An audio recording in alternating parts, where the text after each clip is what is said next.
all your photo, video, and voiceover needs, check out the fine folks at Blueberry Productions. They will take good care of you. If you don't believe me, you can see for yourself. Check out their work at blueberryproductions.tv, the Facebook page, Blueberry Productions, also a Vimeo page, a YouTube page, and it's Blueberry, BLUBERRY, Prod on Twitter. Check them out today.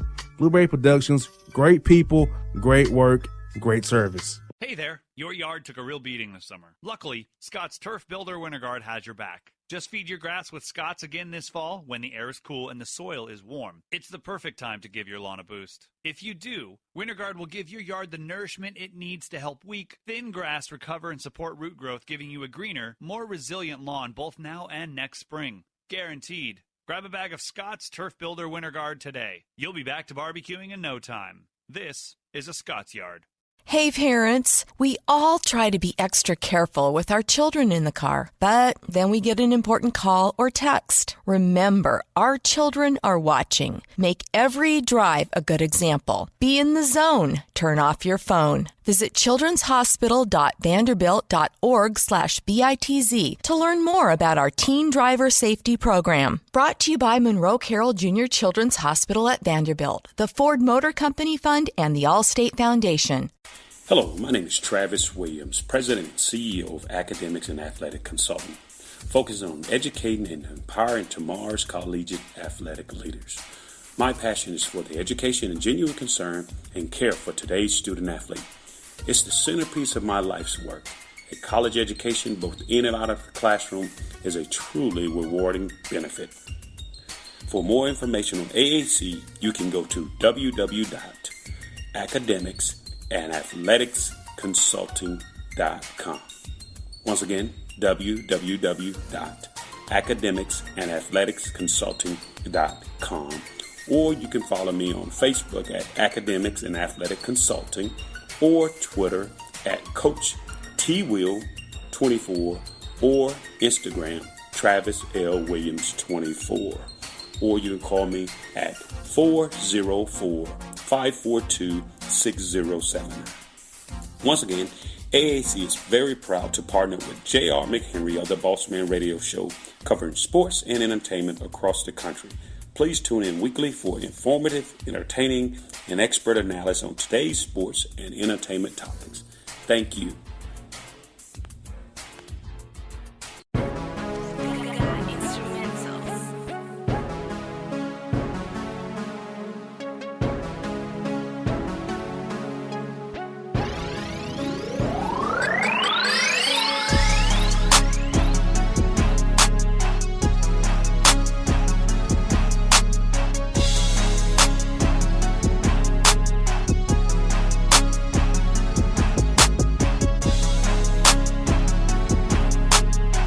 All right, folks, back in the Bossman show. Time for the Boss Report. This week's Boss Report, my man, J.C. Smith here. Bones still out with a personal issue. We're going to discuss George Floyd, the killing of him, Ahmaud Arbery, Brown Taylor, and other black people who got killed protesting even, and about experiences of black males in America, and how now it's come to the forefront of how what we've been saying all this time is now coming to people's light for the first time, and they're right there at the front doorstep. So, I'm J.C. Smith in Memphis. Bro, how you doing, man? Boss, what you do, man? What's going on? Man, not much, bro. I just want to use our platform this week, man, to kind of educate our listener and audience and others around the world, man, about the trials and tribulations of being a black man in America. And let's start off with you, JC, man. I know you're from Houston. You've been in Memphis for a good long while, man.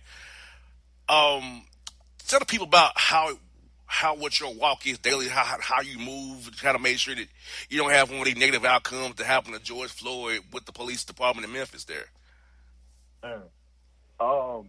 Yeah, like that's a very, broad spectrum as far as the question, because it's complicated as well, man, because, the things that we wake up to, and we have to deal with on a daily basis is unique because not too many other people, or men that have to go through this, man, as far as how we talk, how we conduct ourselves at work, and, if we do get pulled over, as far as the things that we have to kind of go through in our mind, like a checklist almost that we have to go through that, white guys, don't have to worry about as much. So, it's a very complicated question, and it's just the thing that we have to deal with as black men, and it's sad when you think about it that we have to go through that mental checklist every day, before we start our day, but that's just the trials and tribulations, like you said, of living being black in America. And I'll just say for me, living in the suburbs of Atlanta, it's not many blacks out my way, so I move a little differently. I kind of move with a slow pace, keeping my head on swivel, looking over my shoulder at all times, and I kind of try to limit contact with people to begin with. You know what I'm saying? Because you never know when that whiteness might be weaponized against you. You know what I'm saying? The same way it was with New York with that with Amy Moore, or whatever her name was, with the man in bird watching guy in New York City, man, or hell, even Emmett Till, weaponizing whiteness. Remember that girl, Christine Leahy and LeVar Ball, he was like, I ain't talking to you. Like, it's those examples right there of weaponizing whiteness against the black man that makes you just be like, man, let me just move with a kind of a slow bop, like bruh, man, almost. Let me just kind of move it slow, because I don't want to be another number or a hashtag or a stat. Yeah, I'll tell you something else, man, that, has always been a thought in my mind. Like, if I'm walking, on the street, and let's say it's a white woman or something like that, holding a purse, you know what I'm saying? Like, in my mind, I'm thinking, if I walk by this white woman, first, is she going to make eye-to-eye contact with me? Is she going to acknowledge me? Secondly, she's going to try to clutch a purse as if, I would try to, jack her for it or something. It's just things like that, I constantly always think about, like, if I'm in the elevator with somebody white. You know what I'm saying? Just, there's always something in my mind, man, where, it feels like we have to kind of go out of our way to make them feel comfortable almost. You know what I'm saying? Mm-hmm. Because we're looked at as intimidating or as threats. Right. Or some people, they're terrorists, or we're just nasty, bad people. Yeah. Exactly, man. It's tragic, it's sad, man, but it's just the way I think we've always kind of been built and conditioned throughout the years, is to not make ourselves, like I said, less imposing or less intimidating as possible, in order for us to be able to conduct and, and thrive in this world we live in. And, like I said, it's sad, and I hope, we get to a point where, that's not going to be the standard or the definition of being black in America, for our future's sake, kids' sake. Yeah, and you have a son that's growing up. I know you're probably giving him the talks about how to deal with the police and what it is like to be a black man in America, because your son is only going to know from you, and he's going to learn for himself when he gets older. But how has it been a parent to have an educated young black male on how to move in this world as he gets older and navigates life? And my son, it's a great question, boss. My son, he's a lot like me at that age, kind of precocious and naive to the world, and not really having to experience anything as of yet. But, the way this world is going, I would be remiss at this point if I didn't have a discussion with him. We talked about it. He wasn't down. He knew about Ahmaud Arbery's death, but he didn't know about George Floyd. So I sat him down, I talked to him over this past weekend about it. And I asked him, like, what would you do if you're stopped, by the police, when you get older? And I kind of gave him that checklist, as far as what to do. And, like I said, that's a conversation that, my white counterparts don't have to have with their children. Asians don't have to really have that conversation with their children. Mexican parents, maybe, but they do. This is something. Yeah. But that's just something that seems like it's built, exclusively for us to have conversations with our children. Just to make sure, and because it comes in handy. Because my mom and dad had the conversation with me to where, yes sir, no sir, when you talk to police, both hands on steering wheel, turn your music down. Just stuff like that, man. And like I said, you're going to get tried with it though, because you're going to get pulled over at some point being black for no reason whatsoever. I've had plenty of experiences in Texas like that, where it could have gone south if I didn't have that checklist in mind and how to speak, and just have proper respect for people, and just showing that proper respect, that kind of reflects, and you kind of, in my case, you're able to kind of get that back from police officers. But in other cases, you see, as we all know, it's been documented. In certain cases, that's not always what happens.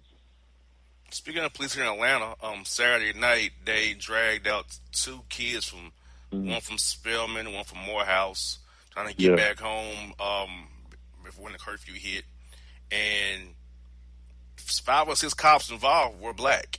And I made this point to people that whether it's a black or white cop, they see blue. That race is called blue. Yeah. And the black cops will put on more to impress their white counterparts, show that they're down for Team Blue and not Team Black. And so that's why when I talk here about community policing or, well, need more black cops, no. I've had my experience with black cops trying to put on and show out for their white counterparts. So it's Team Blue. A black officer may give you credit, may not, but depending on their mood that day. But ultimately, they're Team Blue. Yeah. And that's the worst kind of police. Like you said, black officer, like I said, trying to show out for his white officer, counterparts there. That definitely makes the situation even worse. And like I said, the Atlanta situation, that was a situation where it was just so unnecessary. You know what I'm saying? It didn't take all that, for them to do that. It made a situation and to scare the hell out of those 2 children. That's 2 children. They're gonna get paid, of course, but they traumatized. They probably scarred for life now, man. They are scarred for life. Yes, like that. Yeah. Like I said, Morehouse, Spelman. I'm talking about, 2 of the elite, HBCUs in the country, and historically known as far as prestige in Atlanta, and you're gonna do that to them?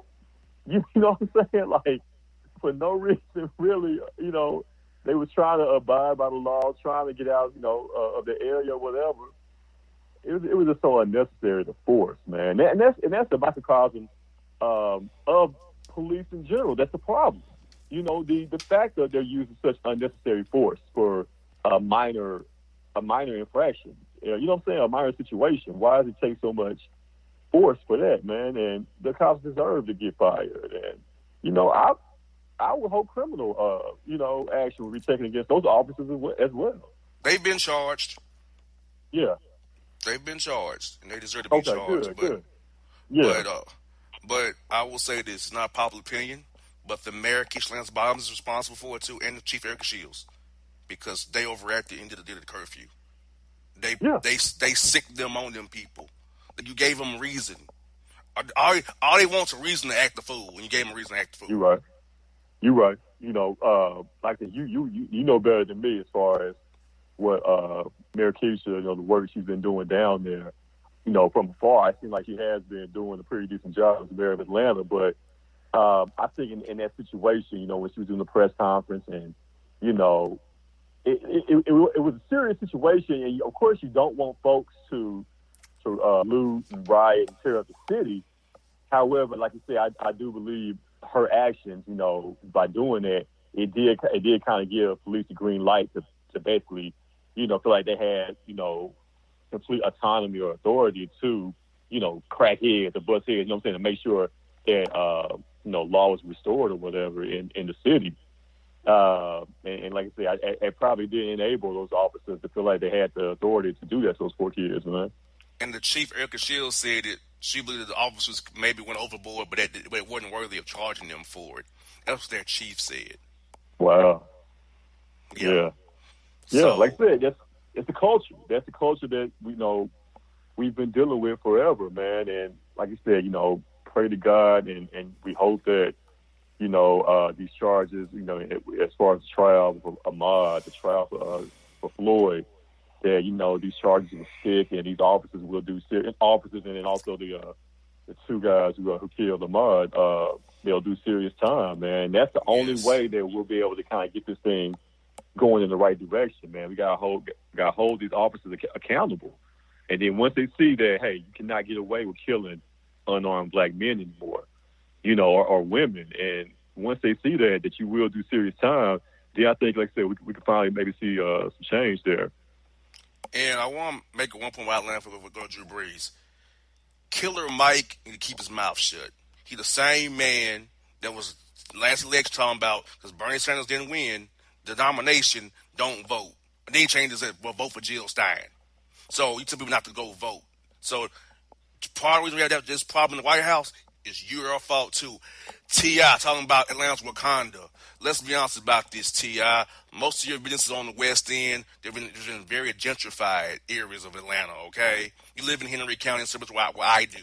You didn't see that much. You're out here where I'm at in the suburbs, okay? Let's stop that too. And Shekinah crying about the Gucci store, bruh. Y'all looting the Gucci store! What? Yeah. Like, bro, I want us as black people to quit following celebrities. Like, seriously. Our black celebrities do not determine our lives. You and I are middle-class people, JC. So a lot of people are in our shoes. If you hold your vote for Joe Biden this year, if you're Diddy, or if you're Charmaine the God, or Killer Mike, guess what? They're going to still be rich in the burbs, right? We out here struggling for our little scraps. So we black people need to quit letting celebrities dictate our lives. They live in their little plush, luxurious, gated communities in the burbs. What are your thoughts, brother?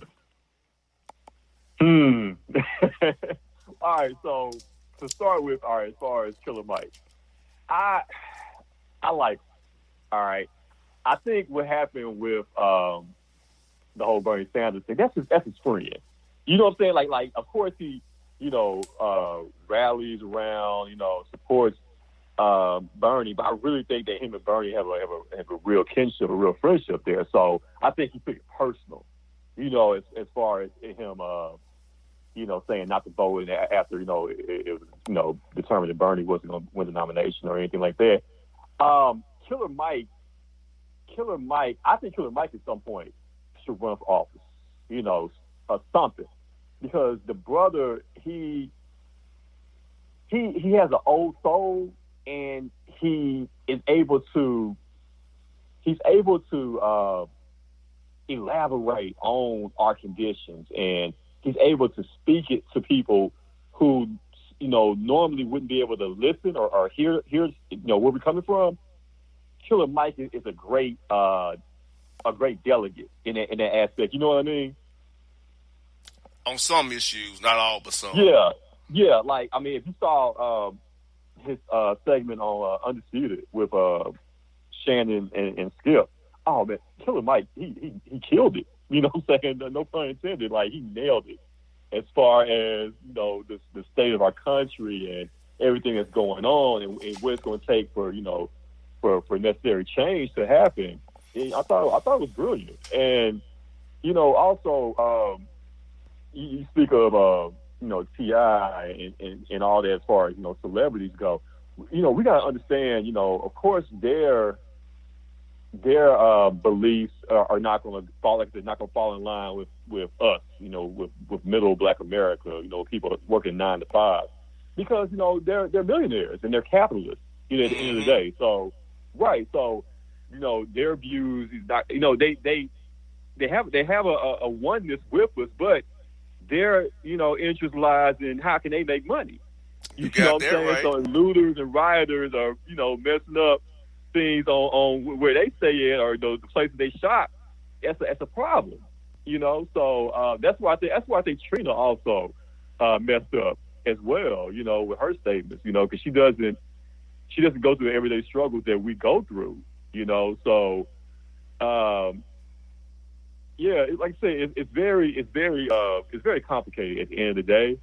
But like I said, the T.I., the Killer Mike, the Trinas of the world, they're with us, but they're not with us at the same time. If that makes sense. T.I. lives 2 exits from me, man. Yeah. 2 exits from me, bro. Yeah. He ain't in the city. He owned property, Yeah. but he ain't in the city. Right. Exactly. you know, like, let's be real. Like, right. You know, I'm all about, spending, the black dollar and, us, finding a way to economically kind of sustain ourselves. But the problem has been always, okay, it benefits Jay-Z. It benefits T.I. But how does it benefit, the everyday person? How does the dollar circulate? That's the problem. Like, okay, we're gonna spend with you, but how does it come back to us?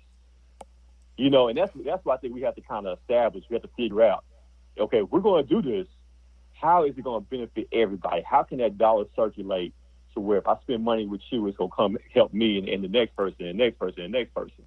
That's been a problem. Like, we spend money, like Nipsey had it down. Nipsey was the one that really understood it. But the others, we just kind of find ways to make it benefit ourselves. Nipsey had a way it benefited him and also benefited the hood also at the same time. So that's what we got to kind of figure out. How can we get it to where it helps both parties? And I'm gonna say to put that on Joe Biden. I'm gonna go to Drew Brees. Joe Biden's right, bruh. If you vote for Donald Trump, you ain't black. And I want to comment on Charlamagne the God, Ricky Smiley, and Jeff Johnson, Angela Wright, others who talk about Joe Biden, B. Diddy, Joe Biden's black agenda. Go to his website, joebiden.com. There's one there for you. So if you have a platform in media, do your research before you open your mouths about certain things that you infiltrate our black minds, give people the wrong idea, make people stay home and not vote. We should have one goal, bro. Get rid of 45. Get rid of Cheeto Man. Yeah, you're right. And that should be any decent human person, any person that feels like everybody deserves respect, deserves just the basic decency, basic common sense of respecting your fellow person should vote 45 out. Black, white, Asian. If you just feel like you got love in your heart for everybody. Everybody has issues, everybody has their problems, but at the end of the day, we have to come together as a race of people. This is a human race, black, white, whatever. And get people that like Trump and people that think like him, get them out of there. Get them out of office, and let's put in people like that really have an interest for us, really have a care for us, and want to help their community, help us become better. And that's what we got to focus on, man. Like I said. And if you voted for Trump in 2016 and you see the error in your ways now, I hope that you go out and you make amends to that wrong that you did 4 years ago. No, definitely. I've already voted by mail here, and I'm looking forward to do it again in November. And, bro, last story today on the Boss Report here is Drew Brees, man. He regurgitated his Trump right-wing talking point of that nearly disrespects the United States and the flag, bro. And he got dragged to hell yesterday, even by his own teammates. LeBron James hit him. Ed Reed hit him. He got hit from every which way. He gave some tepid apology with some passive-aggressive wording that, hey, that might was taken out of context, or I didn't mean to express it that way. You know how the PR firm does. His thoughts ain't changed in one day, bro. He's just trying to get this little over fast as he can. And I almost could respect Drew Brees more if he was stuck to his guns. You know what I'm saying? You stick to your gun. That's like we know who you are. Be you. Like, keep that same energy, Playboy. Don't switch up 24 hours later. Because we tried to tell you back in 2016 or 2017 what Kaepernick was doing was not about disrespecting the flag. And now 4 years later, or a week after, we witnessed the Minnesota police basically publicly lynch a black man on the streets.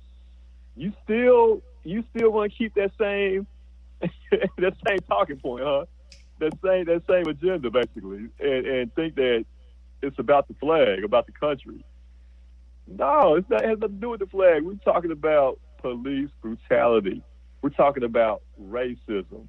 We're talking about America. It has nothing to do with your grandfathers and fought in the World War II. Hell, my grandfathers, my family, your Bossman, your family, any black person's family, they can have traces of ties back to the military and serving in the war.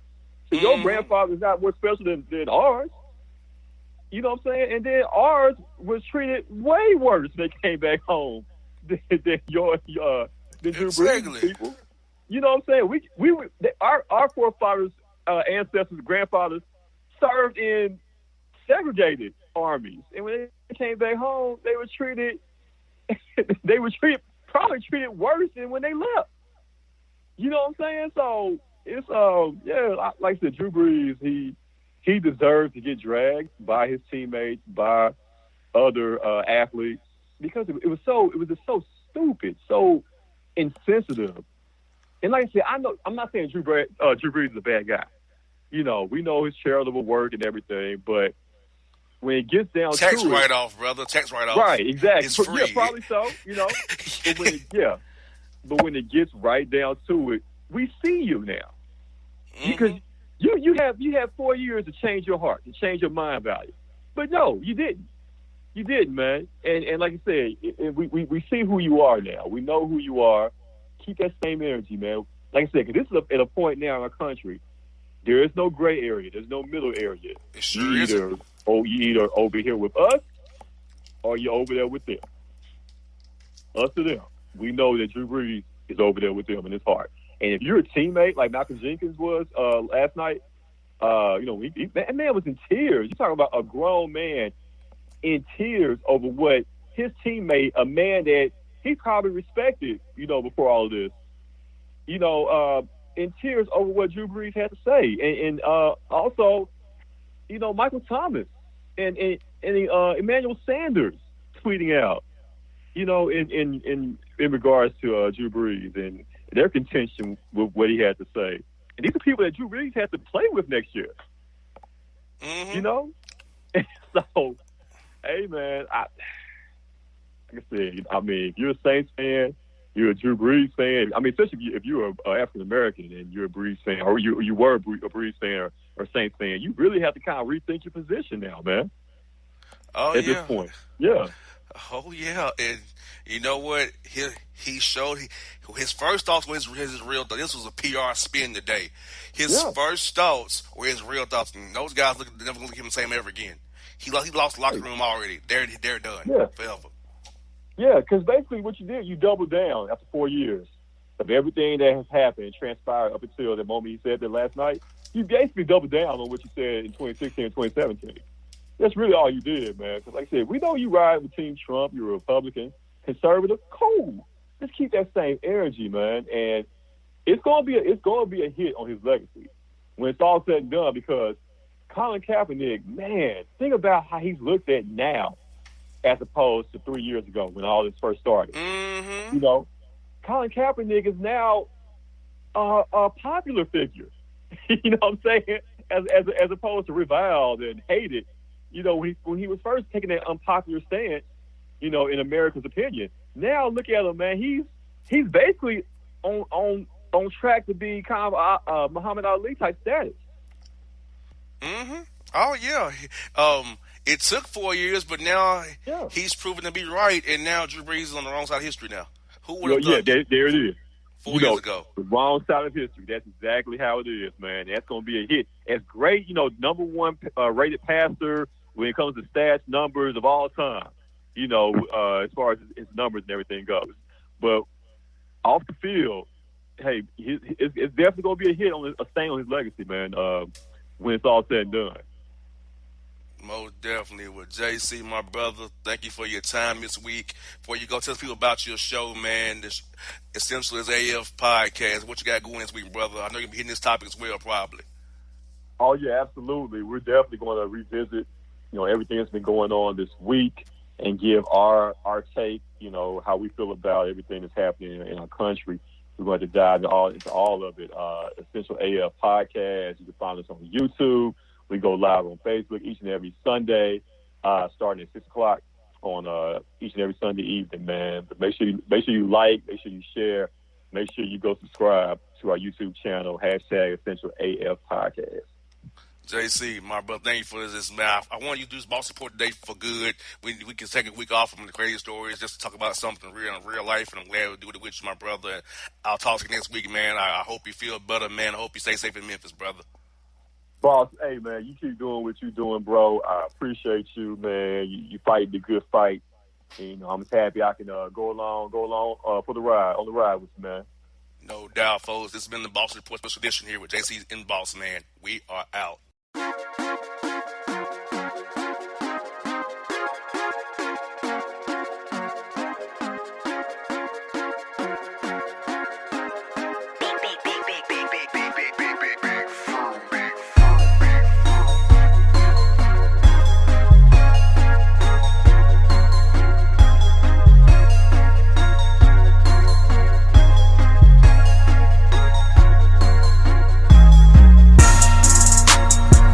Hip-hop fans, I got a great album for you. The debut album from Family Grind ENT, True Speech and 313 Fresh. We're going to give you 2 discs, 33 songs of pure, genuine hip-hop. Albums available on iTunes, Amazon, Google Play, illstreetrex.com, and streaming live right now on Rhapsody, Beats Music, Spotify, Xbox Music, Slacker Radio, and SoundCloud. Check them out today. True Speech and 313 Fresh. Family Grind ENT. Believe in it. Get it. A gorgeous tan from Suntan City gives you an inner glow that relights the fire when you run into your first crush. Vicky, who was that? An old boyfriend. Lucky you just tanned at Suntan City. Lucky he's single. We're doing lunch tomorrow. Won't be single for long then. During Tour of the City, try all 5 tans, including spray tan, for just $4.99. Restrictions may apply. Click to buy now. Suntan City, let yourself shine. When you're a teen, you finally get to make some of your own decisions. Who are you going to hang out with? What do you want to be? Are you going to glance at that text while driving? Remember, a split second is all it takes for something tragic to happen. Be in the zone. Turn off your phone. Visit childrenshospital.vanderbilt.org/BITZ to learn more about our teen driver safety program. Brought to you by Monroe Carroll Jr. Children's Hospital at Vanderbilt, the Ford Motor Company Fund, and the Allstate Foundation. It's maybe the night that my dreams might let me know. All the stars are closer. All the stars are closer. Tell me what you gonna do to me. Confrontation ain't nothing new to me. You could bring a bullet, bring a sword, bring a morgue, but you can't bring the truth to me. Alexa, play Kendrick Lamar and SZA. Okay. Maybe the night that my dreams might let me know. All the stars are closer. With Amazon Music, a voice is all you need. Get tens of millions of songs. Download the Amazon Music app today. Yeah, it's your man JC, the host with the most, baby, and it goes down each and every Saturday night right here in the city of Memphis. That's right, y'all. It goes down at Clicks Sports Bar Memphis, baby. 3705 Malco Way, Memphis, Tennessee, 38125. Come out and join us, the Three Kings, each and every Saturday night for the livest karaoke in the city. Everybody gets in free till 10 p.m. Only $5 after. Great food. We got drink specials. We got all kind of games, man. We got the pool tables popping. Whatever you want, we got you, man. Come on out. Have a good time with us each and every Saturday night. That's Clicks Sports Bar, Memphis.